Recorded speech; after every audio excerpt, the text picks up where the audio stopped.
ഡെന്റിസ്റ്റുമാർ പല്ലുകൾക്കിടയിലുള്ള gap അടയ്ക്കാൻ മാത്രം expert ആയാൽ മതിയോ? സമൂഹവും നമ്മളും തമ്മിലുള്ള ഗ്യാപ്പും കൂടി അഡ്രസ് ചെയ്യേണ്ടേ?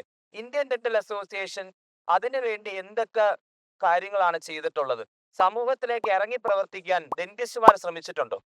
വളരെ പ്രസക്തമായിട്ടുള്ള ചോദ്യമാണ് ഡോക്ടർ വിവേക് ചോദിച്ചത്. വളരെ അധികം ശക്തമായ ഇടപെടലുകളാണ് ഇന്ത്യൻ ഡെന്റൽ അസോസിയേഷൻ ദന്താരോഗ്യ മേഖലയിൽ കേരളത്തെ സംബന്ധിച്ചോളം ചെയ്തുകൊണ്ടിരിക്കുന്നത്. ഈ IDA ക്യാൻവിൻ എന്നത് അതിന്റെ ഉദ്ദേശിക്കുന്നത് cancer watch and intervention network, canwin, IDA canwin. ഈ പദ്ധതിയിലൂടെ നമ്മൾ ലക്ഷ്യം വെക്കുന്നത് പൊതുജനങ്ങൾക്കിടയിൽ ഈ ഒരു അവബോധം സൃഷ്ടിക്കുക മാത്രമല്ല, അതൊരു സ്ക്രീനിങ് ആണ് ആക്ച്വലി നടക്കുന്നത്.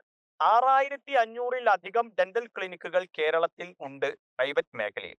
എടുത്തു പറയേണ്ട ഒരു വസ്തുത, 97% ദന്താരോഗ്യപരമായ ആവശ്യങ്ങൾക്കായി സേവനം നൽകുന്നത് പ്രൈവറ്റ് മേഖലയാണ് കേരളത്തിൽ എന്നുള്ളതാണ്. ഗവൺമെന്റ് മേഖലയിൽ വെറും 3% മാത്രമാണ് രോഗികളെ അഭിമുഖീകരിക്കുന്നത് എന്നതാണ് വസ്തുത.